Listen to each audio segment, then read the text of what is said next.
Oh, we're recording. And no welcome to episode 83 of Ripping the Rack podcast. I am your impromptu host this evening, Marky Pins. I'm along with the fellas tonight.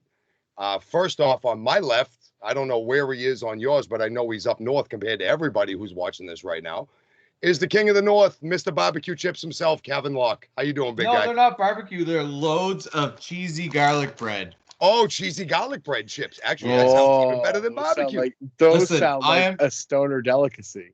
Wicked. I am having the best day because first off, the Patriots lost. Hey, can we move this along? All right. Second off. So Calvin Locke is going to go off on his own little tangent right here. Brady Damn it, he knows what the mute button is. For the first time in 15.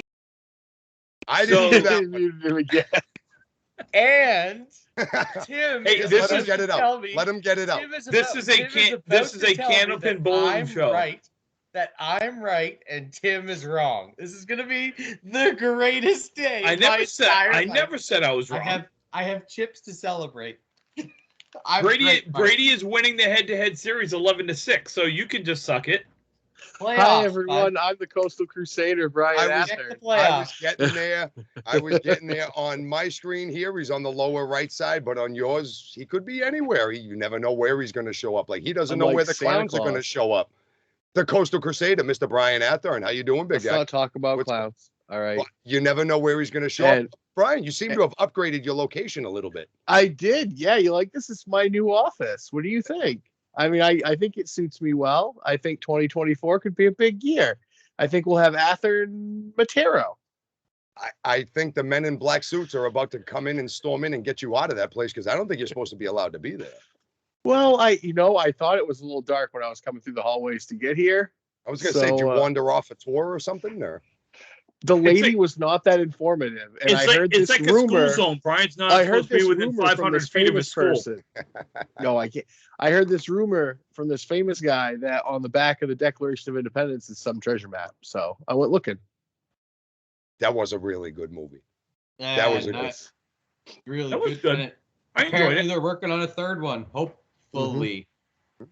Hopefully they're working on a third one. And last but most certainly not least. Definitely. Oh, definitely least. The man, the myth, the man that everybody is here to see. Ladies and gentlemen, Tim fucking Matero. How you doing, Tim? What's going on, big guy? Okay, I'm doing great, buddy. Not too bad. Good to see you. The man with a face made for radio. Wait a second. We have to copyright that. We have to copyright Tasha Murray there. We can't be dropping. All credit. That's right. All credit to Tasha Murray on that one. I just borrowed that. We just put it in the comments. I do not own this name, and Facebook will let you use it. That's fine. Tim, you look like you're a lot warmer than the rest of us at the moment up there. Well, I am. That's yeah. That's where Tim wishes he could be for Christmas. That's where I wish I could be 6 months right out of the now. year. This is our Christmas episode, guys. Yeah. Merry Christmas, everybody. That's right. Merry As this comes out, it's only a couple days before Christmas this year. Merry Christmas, Hanukkah, Kwanzaa to all. Merry Christmas, Hanukkah, Kwanzaa. Absolutely. Yes.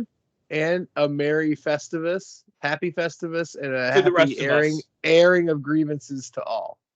That just seems like a lot. That was so much. That was so much. So with all the out of the way, we got to try and be politically correct here on Ripping the Rack podcast for as much as Tim isn't. You got to balance it all out. He's not wrong. No. So as we were talking before we came on, we were talking about the handy dandy power rankings. So I'm going to throw this up to Tim. And we're going to let Tim kind of go through the power rankings for us one at a time. We'll start with the ladies and we'll work our way to the gentlemen right after. Tim. Oh, very gentlemanly. Take it away, big guy. First. Would you enjoy going from the bottom up or the top down? Did you just ask Mark if he's a bottom or a top? I always love the top down. I always love working my way down. I think he did ask me that question, Brian. I really think he did. But that's kind of personal, Tim. From a rankings, making my way down the treasure line. From a ranking standpoint, I think we should start at the 10 and move our way up. Kind of keep hold the suspense. We want to do ascending as long as possible, right? Okay. Right. With the women, Coming in at number 10 from Canada, Denise Pinsent, otherwise known as Denise.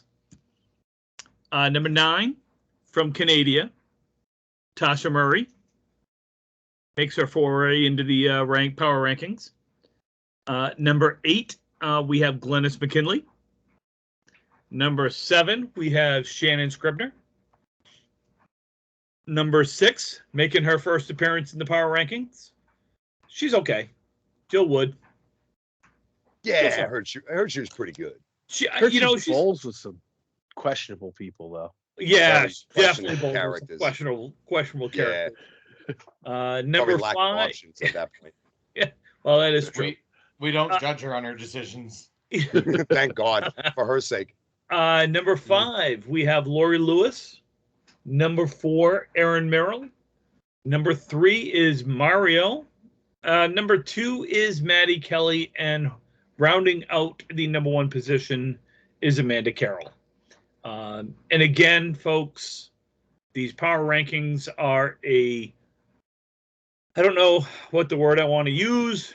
Hold on, Tim. Hold on. An algorithm, whatever. Let me say the disclaimer. These rankings are not totally expressed by the ICBA and only reflect the opinions of those of Ripping the Rack podcast of one Tim Matero, Calvin Locke, Mark Ritchie, and Brian Athern. Does that work? That was good. That was good. Back in the day, we used to do the little football cards. Remember those little betting cards that we used to have? And at the bottom of it, it said for entertainment purposes. Yes. Right. Yeah. Yes. So we do this for your entertainment purposes, only for your discussion ability, if that's even a word. If it's not, it is now. But could we swap some of these folks around? Official ICBA rankings. These are non-official rankings, power rankings, non-official.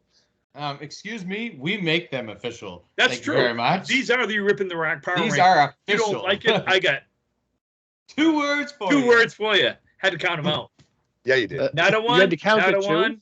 And another one. I got one. Not a one. Let's see. For the men's side, we have. Not. Huh? Somebody muted him. Who muted Calvin? I did not. I didn't. I did not even myself. Oh, you muted yourself in the middle of the sentence. I got confused there for a second. Coming in at number 10, we have Mike Brown. Number 2, Jeremy Seaholm. Number 3 is John Winchell. I'm sorry, 10, 9, 8. Yeah, Timmy, numbers are hard. What? Oh my God. Let's start this over again. The third from the bottom. Tim's having a rough day. He's having a rough day. I had to start out hosting the show. He's getting confused by counting and stuff. And Tim's tired. Been a long day. It's been a very long day. Amen to that. So number 10, Mike Brown. Oh my God, these are numbered 1 through 10, but 10's number 1 and 1's number 10. Oh my God. Oh my God. Okay. Number 10, Mike Brown. Number 9, Jeremy Seaholm. Number 8, John Winchell. Number 7 is Sean Baker. Number 6 from Canada is Corey Smith. Number 5 from Canada is Calvin Locke. Number 4 is Brian Fuller Jr. Rounding out your top 3, you have number 3 is Chris Merrill. Okay, next Brian. Number 2 is Josh Daly. And the number 1 position. Number 1. Bob Whitcomb. Yes. Bobby Witt. Bobby Witt is having a fantastic month. Crushing it at Exeter in the Sunday once a month. Absolutely went into a very tough house. Went 1,300 to win the Pro Series singles event. Just a big 400 at Central Park right before that. Yeah, he's crushing it. He's a good dude. Numbers like that at Central Park are just absurd. That is not a quick bowling alley for anybody who's never been there. That is a pinning man's house. That is somewhere where if you miss a spare leave, it is going to be a long day. You got to hit every single one of them to score like that. 1,300 in a place like that, my God. Is it quirky? No, it's just tough. It is hard as you can get. It's quirky. That's not quirky. It's HAHD. Had. It's Wicked. hard. Wicked friggin' hot. Wicked. It's friggin' wicked hard. Yeah, I It's got you. wicked hard quirky. You had it until you went quirky. No. Yeah, Quirky. quacky. You lost the accent. Yeah. So there's your power rankings. As usual, the expressed comments made herein, therefore, are thou whatever. They are our opinion and our opinion only. And if you don't like it, again, Calvin's got 2 words for you. Yeah. Complaint Do it. department. Just do it. Complaint department. Yeah. What you do Complaint is you box. type that, you type up your complaint, and then you copy it. You save it to your desktop, and then you're gonna want to drag it over to that little thing that says recycle can and put it right in there, and we'll make sure we read it. We'll make sure That's we the read it. instant transmission through Dimension X to the Rip in the Rack podcast page where we read your comments right into the recycle bin. If Yes. you have a complaint about our power rankings. Yes. We do have a couple of tournaments to talk about real quickly. I wish we had anything to talk about. I've never ever wanted to be an American more. I'm about 2 weeks away from being Tim's new roommate, and I'm just gonna crash there until I get everything figured out. I'll let Angie know. We'll make up Hey. spare room for you. You tell Angie, I'll do the laundry. It'll be all taken care of. Fair enough. Mondays at 9:15. Yeah, Yeah, right. done. I got this shit. We've got at Webster Timber Lanes in Abington, Mass. There is the 2nd annual South Shore. Wow, fucking English is tough for me today. Man, Numbers and you are letters having and things. Holy smoke! Am I having a Tim, are you having having a hard time being I- a human? Am I having a stroke? No, I think he's stroking out. I was about to Do say you it right smell before. burnt toast? Can't smell anything at the moment. Oh, that's Oh, even you worse. got COVID. No, You have I'm COVID. I'm stuffed up. You have the brain COVID. No, because I can still He's taste got things. brain COVID. Fucking brain COVID, he said. You got Zeta COVID. 2nd annual South Shore Classic. It is a 90% handicap of 280. Starts at 10 a.m. on Sunday, January 16th. It is a max of 44 teams. It is $150 per team, $30 per team to lineage, $120 to prize fund. 1 in 4 teams will cash. Based on 44 teams is $1,500 to the winning team. I believe this is a doubles event, if I'm not mistaken. With a 280 handicap. 280, I'm It assuming should it's be, double. yeah. Should be. It doesn't say, it just says teams, and now all of a sudden I'm so confused going, 280 is a big doubles handicap. I mean, is it like a Teams kids league tournament? Like, no, Like- this is the adults.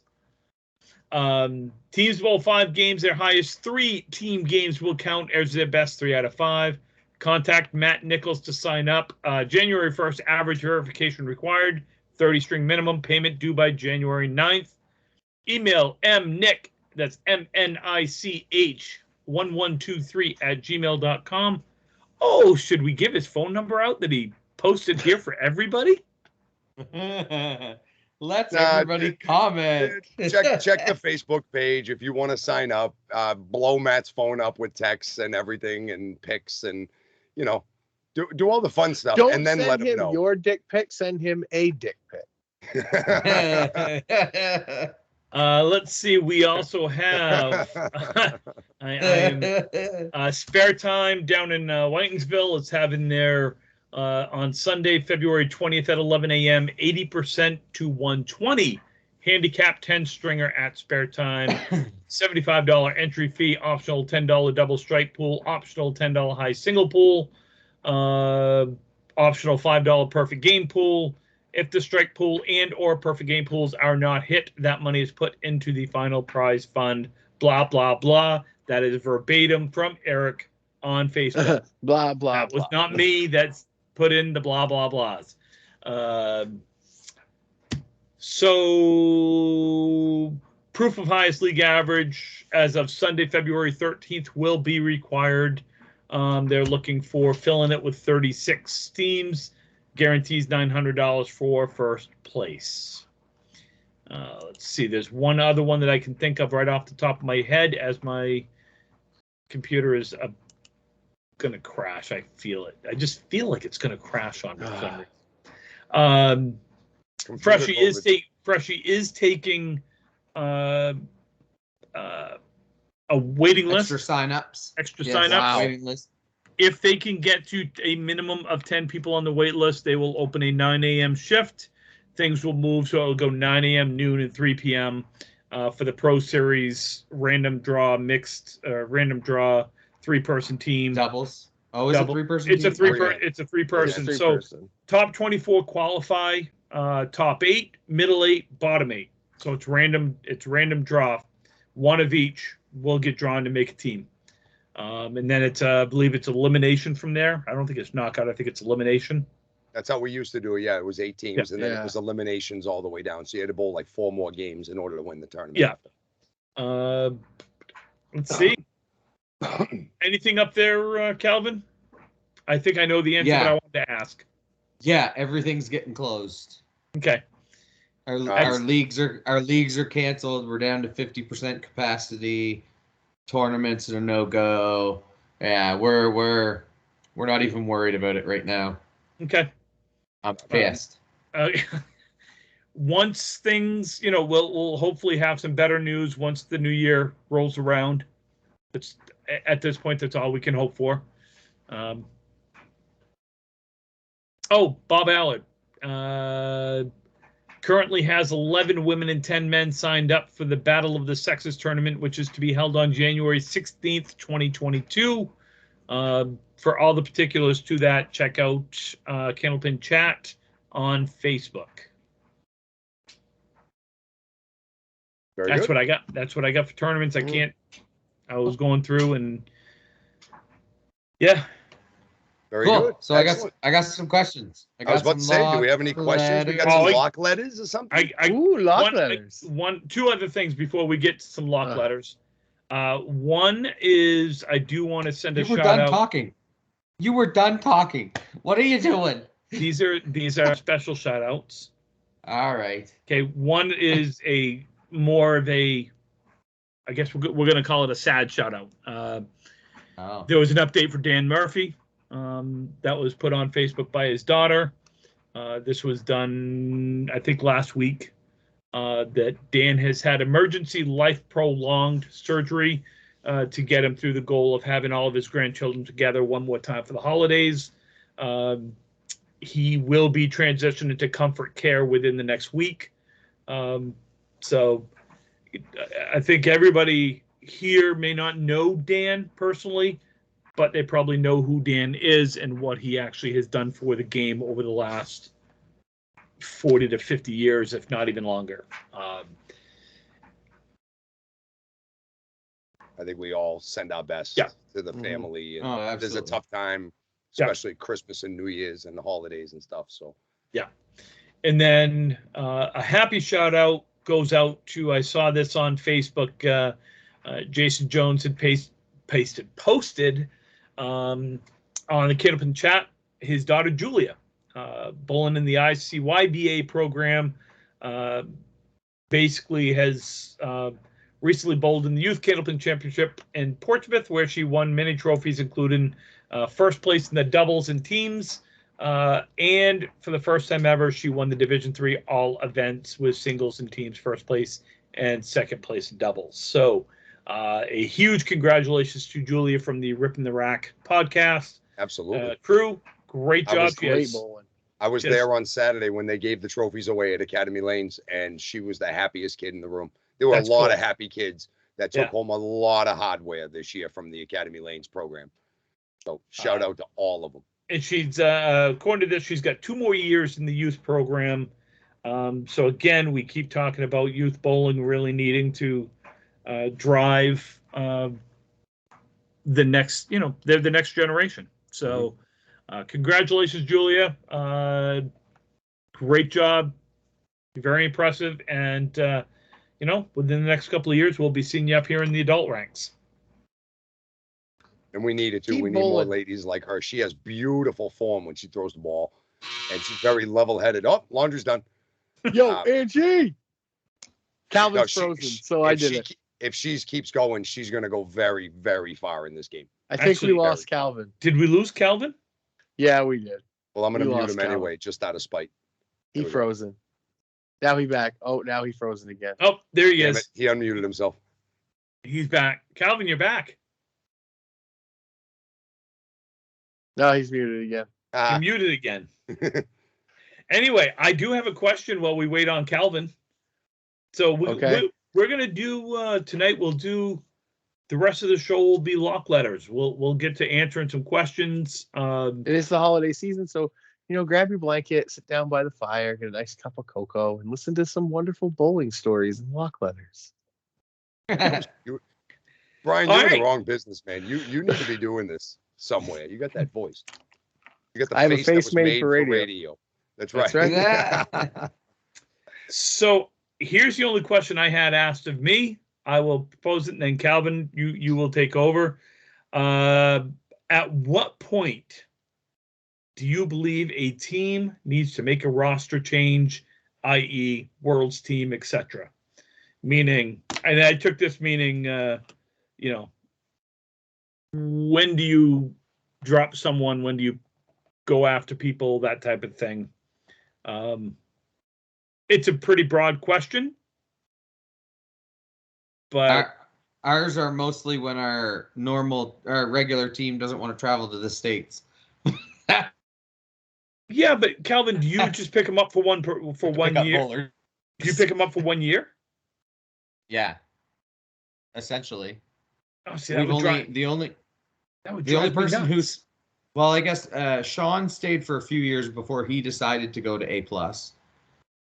But most of our guys are 1 year rentals, except for Mike. Mike has stayed with us since 2016, so 5 years. But if we ever bowled again, Scott and Chris would probably bowl with us.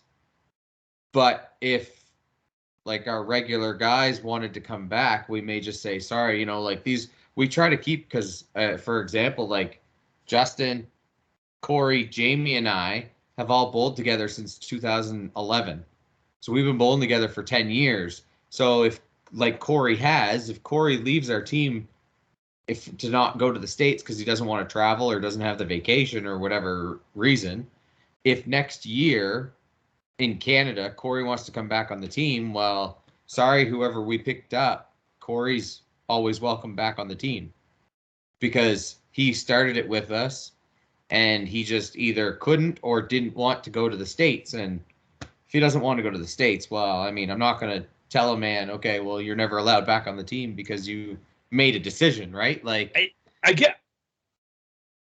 struggle with that one. And I'll tell you why. There's a difference to me with can't go versus not wanting to go. Right. So my whole point with a team is cohesiveness and trying to be a team, that team cohesiveness and everything else.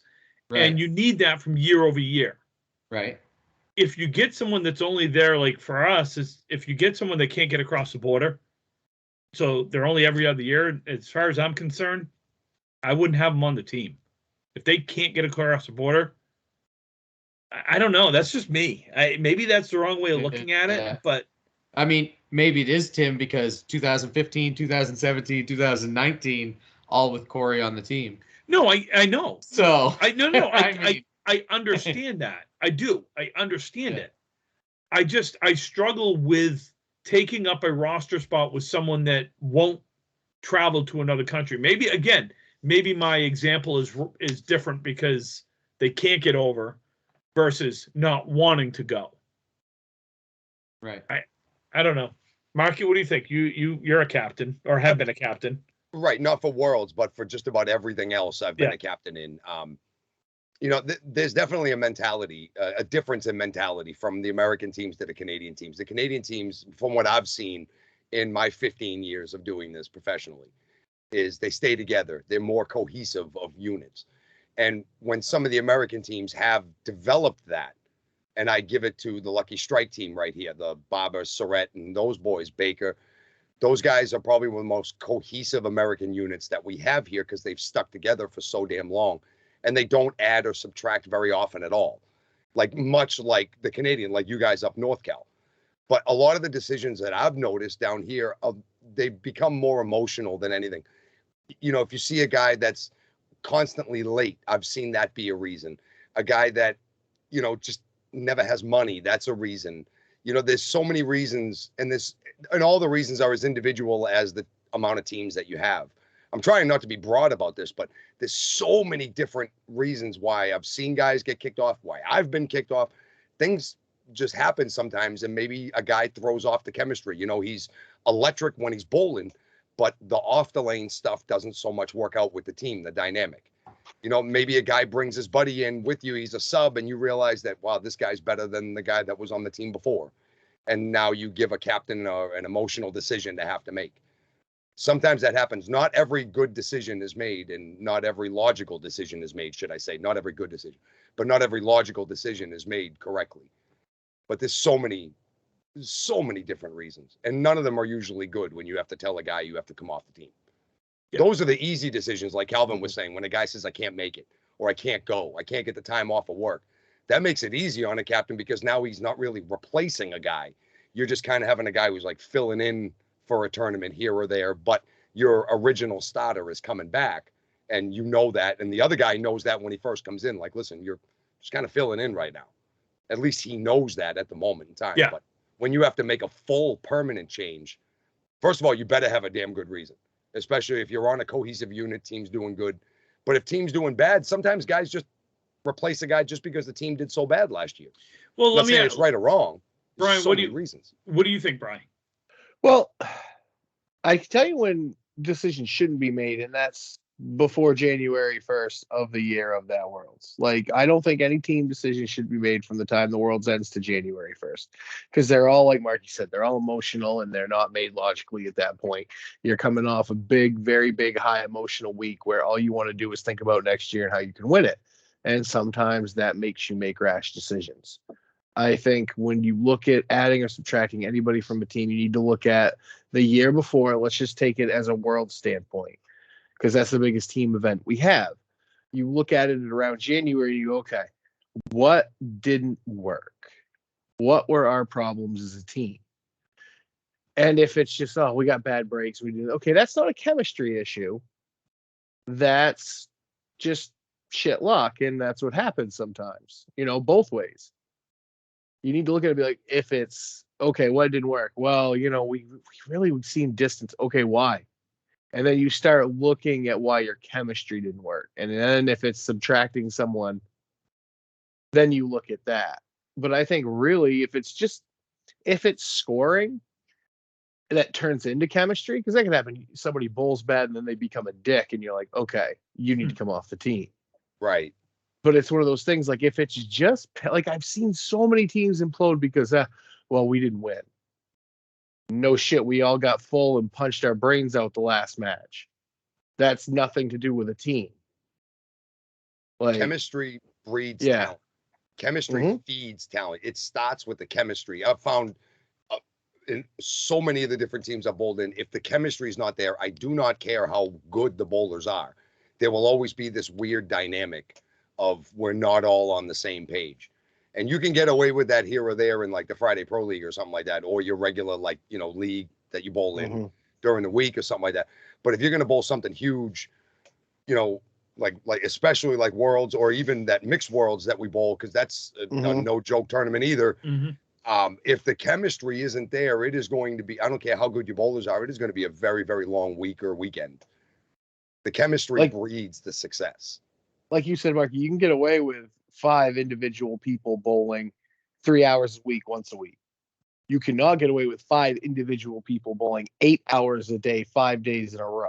Not at all. No. No. Okay. I'm just curious. I was just curious. It's a really kind of an interesting question. I think it just goes back to that is a good question. Yeah. Oh, absolutely. I think it goes back to our how do you put a team together kind of discussion we had a couple weeks ago. I will always say the 5 best or the 7 best bowlers will not win that tournament every year. And you're The right. the 7 guys that are good to great bowlers that get along the best Oh, we lost. will win that. Yeah, tournament. he just sent a message that he lost his internet and he'll be back. Yeah. So No, but yeah, the 7 guys that get along the best and bowl good at the right time will win that tournament. So let me propose a hypothetical situation. If we're talking worlds, let's take a look at who are your on paper your best teams. Lucky Strike, Yep. Price. Kingswood. A+, Kingswood. Calvin's team. Those guys are Yep. no joke Yeah, whatsoever. no, Timmy's I know. team. That's what I'm saying. Kingswood, Nate's A+, team. Yeah. Lucky Strike. I mean, I'd put ours up there. Price. I'd put us up there. Price absolutely deserves to be in this conversation. Absolutely. 110%. Maria. Yep. Maria's. My God, yes. Absolutely. What do they all have in common? They're all friends. Chemistry. Tight buds that have been bowling together for years. Half of the guys grew up with each other. Best buddies. Bowled kids leagues together. I think the only outlier is Price's, and that's you added an old guy to a team of young guys. But it's different. You're a wicked goofball that fits in with the gel of the situation. You have a 22-year-old sense of humor. Fact. Fact. 16. It's really 16, but I'm giving you credit. But all those things just have to come together. It's not just what happens when you roll a ball at 10 pins. Now, It's everything that happens in the well. It's everything that happens at the hotel. It's everything that happens in the bar. It's how you shake hands with the other team. It's how the teams coexist with each other that those teams win. So why do you think a team, and I don't want to call out any individual bowlers or anything else, but why do you think a team like Lucky Strike, who, let's face it, since I've been bowling in the Worlds, they're one of the best teams that's been in this for the last 8, 9, 10 years. Agreed. Why have they only won once? They make it to Saturday. Yep. Every year. Yep. Either through bye or winning their way. Well, so if you take this question, at what point do you make a change to get you over the hump, or do they need to make a change to get over the hump? And I don't want to use individual bowlers. Right. Brian, go ahead, take this one first. Yeah. Here's the thing that I see. We're leaving out one more thing. There's talent, chemistry, momentum. There are some really good teams that get that bye and then they don't bowl until noon on Saturday, and all of a sudden there's no momentum to keep pushing them. You know, you have the momentum every morning when you start out because you're like, okay, we got 3 matches or 2 on Friday, okay, get going, the first match. You get there on Saturday and you're like, okay, we got a bowl or we go home. Now, instead of momentum and building, you're now chasing. And it's hard. If you come out and you bowl good, that's great. Momentum's not an issue. But if you're out and you're nip and tuck and now you start, pressing, we all pressed. We all get in those situations where we start throwing the ball too hard and we press.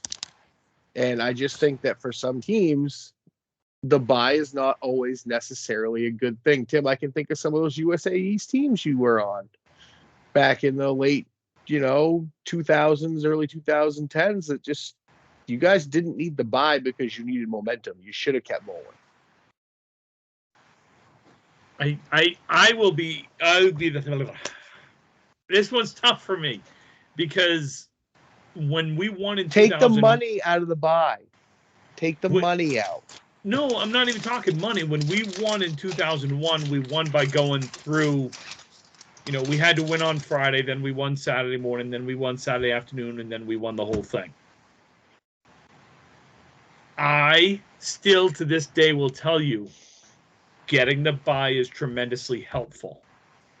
Even though I will admit, not counting this year, I was 1 for 5, 1 for 4, 1 for 5 with a bye.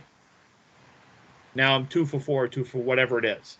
See, I here's still would take the bye every single time because it's guaranteeing me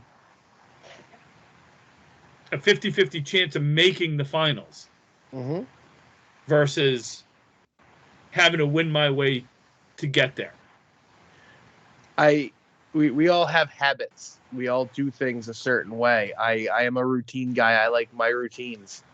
And I would just, it's weird to be like, okay, my alarm's set this time every morning, from Tuesday. And then all of a sudden you have the bye and you're like, okay, I don't have to get up in the morning. I'm like, well, what am I going to do now? And it's like, maybe you don't sleep as well. Maybe you are too, there's all kinds of things that when you break that routine, if you're bowling so good, we always talk about when you're bowling good, why change it? And I understand the bye is a tremendous, tremendous accomplishment for any team. Do not get me wrong. Winning a division in any tournament is a big deal, but it's almost like sometimes you wish you're like, oh, we're bowling so good. You know what? We don't want it. Let's just bowl. Let's just keep going. Because it throws that routine off. And maybe it's because I myself am a streaky bowler. Tim knows this. He bowls with me. I throw marks in bunches. It's one of those things like I almost don't want to sit down after 5 boxes if I'm bowling good. Hey, Calvin. Welcome back. Hey guys. Hey, guys. Had a little internet problem. Bell, eh? Yeah, it's fine. Yeah. All right. Well, let's throw a question at us. Yeah, Calvin, you guys. What was that question? Well, I missed all of that discussion. No. We just continued along this. When do you make a? Like I brought up a scenario of Prices, Lucky Strike, A+ accounting, Kingswood, things like that. Okay. Your perennial. I don't want to say perennial because Prices we're kind of new to being that upper echelon teams. But you're on paper favorites. Yeah, the on paper favorites. Yeah. At what point do you make a roster change, or should you make a roster change to get you over the hump? He used Lucky as an example where they've only won once, but they are a perennial favorite. Right. And I personally don't know as if they necessarily need to make a change. Yeah. Because some of the losses they've had, they didn't lose, they got beat. And there's a difference between they didn't shoot themselves in the foot. They just went out and got beat. Because again, we've all been there. You bowl against a Lucky Strike or a Kingswood or an A+, and as an underdog team, you got nothing to lose. Yeah. So you throw everything in the kitchen sink out at them. You throw loose. You're having fun. Why not?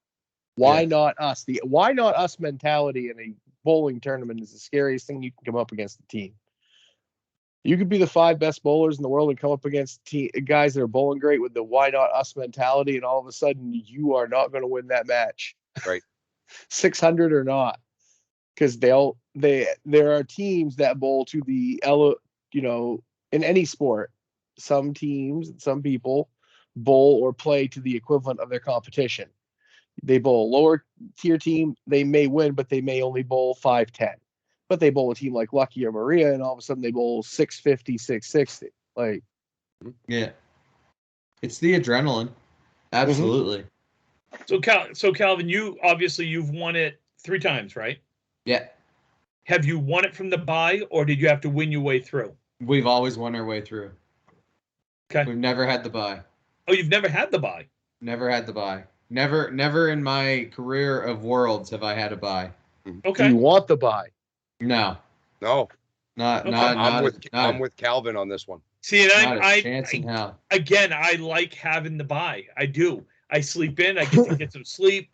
I come in. I'm rested. How do you sleep?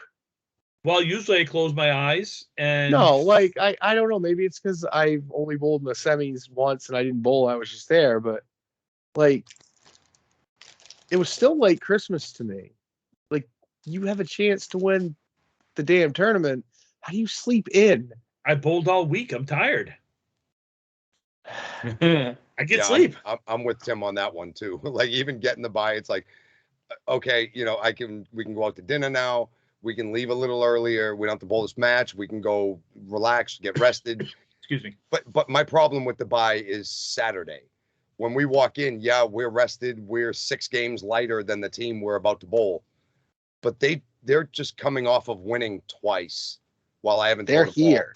They're here. They have the adrenaline. They have that momentum, just like you said, Brian. Yep. They have that momentum.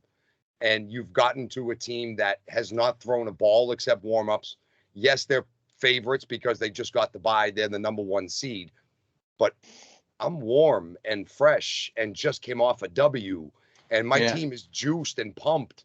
And God help that bye team if my team comes out 7 or 8 out of 10 marks in the first 2 checks. And if they don't come back out and equal it, that first string can very easily be 700 to 580 quickly. Yeah. And now we got the bye. We're rested, but we're also down 120 pins after. And again, I get it. I do. I understand. It's very 50-50. You'll ask 100 people, 50 who've had the bye. 50 of them will tell you they love it. 50 of them will tell you, hell no, I don't want it. I want it every time. And that's just me personally, because again, it's less bowling, it's less wear and tear on my knees, it's less wear and tear on my back, and everything else. And I know you're doing it for that reason. I think that out of those 50 people who say, yes, I want the buy, I think about probably 30 of those people would say, well, yeah, it's extra money. That's the other reason that I've heard many times. It's 2 rounds extra money. Like, dude, if you're at the Worlds for the money, you're at the Worlds for the wrong damn reason. It's not like this glorious thing where you win and you get thousands of dollars and everything. You know, like the team is splitting, like I think it's like you get enough to cover the week, maybe. If you're lucky. Right. If you win. Right. Which is not luxurious. You know what I mean? We're there to put our name on the trophy. And yes, getting the bye puts you 2 rounds closer to doing that. That's the way I look at it, because I now have a 50-50 chance of making the finals. Versus if I've got to win my way through, I don't. I have to keep winning. You know what I mean? I get it. I've done it both ways. I've made it to the finals by having to win my way through, and I don't know. That's just, again, personal opinion. Anyway, Calvin, what do you got let's move on. Let's move on to something else here. So we can do this one 2 ways, whichever you guys want to do it. We can do the past, the present, or the future, or we could do your younger age versus kind of your middle age versus your now age. So it's 2 questions. So the first one is, who would you say are the top 3 clutch 10th box bowlers? So you could, like I said, you could do it like, so Tim, like you were around, you know, like the Kerrigan days and all that. And I know, Marky, you were kind of there for like the end of those days. I got like a year or 2 of it before they were gone. Yeah. So, but you could have like your youth age, like what? Oh no, we lost Cal again. Oh, we lost Calvin again. Come back. Jack, come back. Can he do it? Lassie, Timmy fell in the well? I'll move over on the door so you can have some room. Come back. Okay, so we'll try to answer his question. I like this question. I understand the spirit of it. Absolutely. That's a tough. Wow, that's very tough. And I gotta be honest with you. From my younger days, which would be the, late '80s, early '90s, which was the last, the Carringtons, the Atkins, the Ulsters, the things like that. I would 10th box of a match. I would not have Tommy Ulster as that 10th box. And if you look back at all the times they won, and Craig Holbrook will tell you, they didn't have Tommy at the anchor position a lot.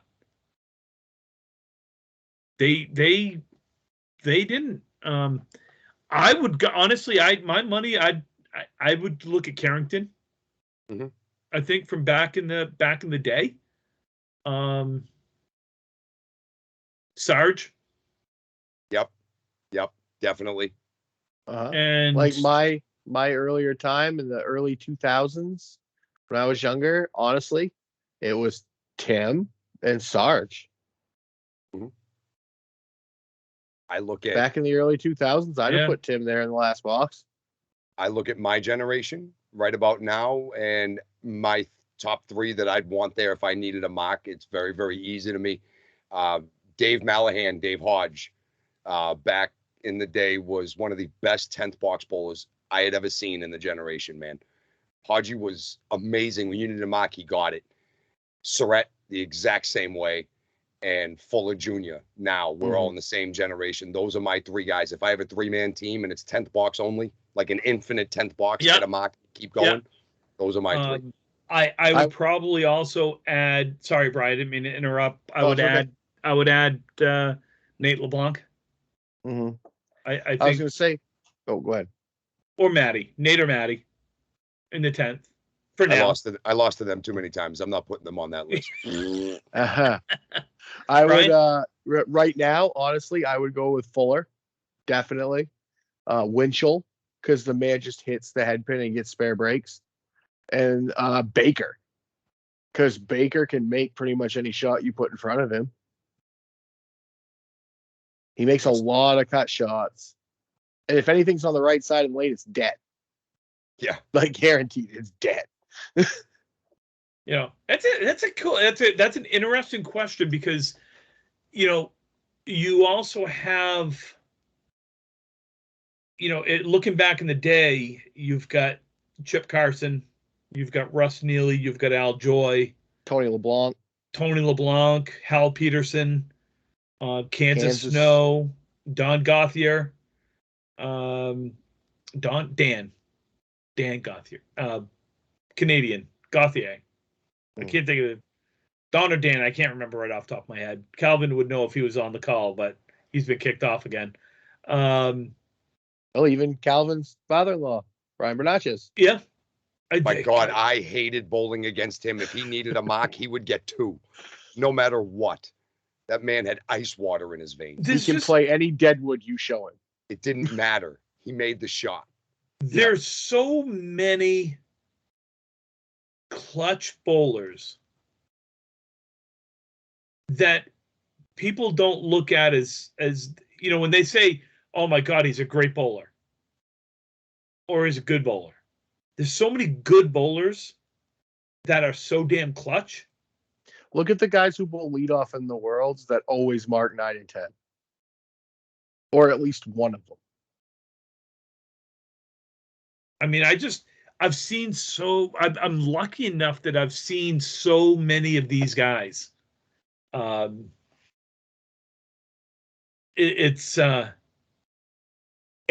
tough. That's a tough question. I really don't know if I can give a top 3. There's so many. We didn't even mention Corey, you know, Calvin's teammate, and Calvin for that matter. No, I mean, I'm looking down in my head. I'm kind of going down some of the teams, and you know, again, Sarge is one of them that you want in the 5th spot in the anchor. You want him up there in the 10th to throw a mark. I saw it so many times being bowling with him and against him. Carrington was just, I didn't see a ton of him, but he was so clutch. So clutch. Craig Holbrook. Yeah. Holbrook in his, I mean. Just look up YouTube, Tom Ulster, Craig Holbrook, and just watch the last box. That's all you need to do.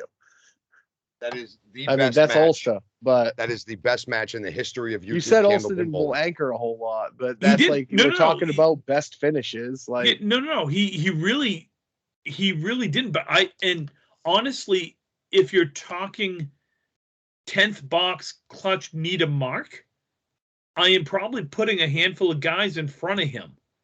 If you're talking carrying a team to a win, I'm not putting many guys in front of him. I mean, here's a total debate for some other time, but best TV bowlers. Because there were guys that had a different level when they got on TV.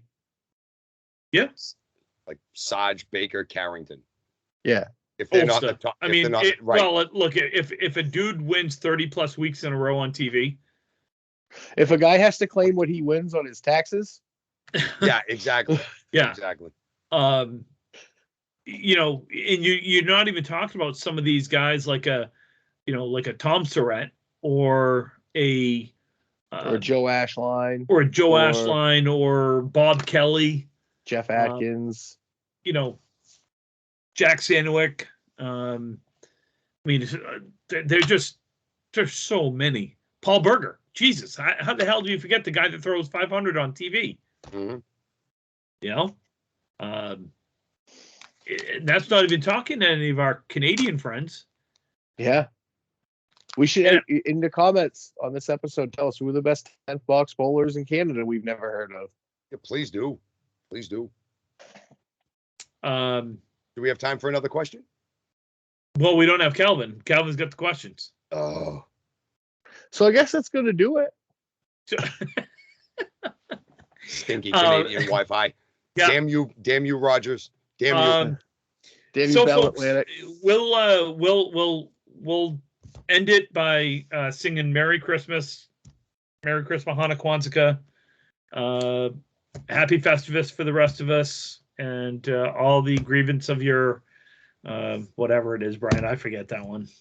But in all seriousness, everyone, have a wonderful holiday season with you and your Absolutely. families. From us here at Ripping the Rack Podcast, we thank you every week for listening to us when you do, and may all of your stockings be full of wonderful Christmas cheer, and if not, fill your cup up with some Christmas cheer.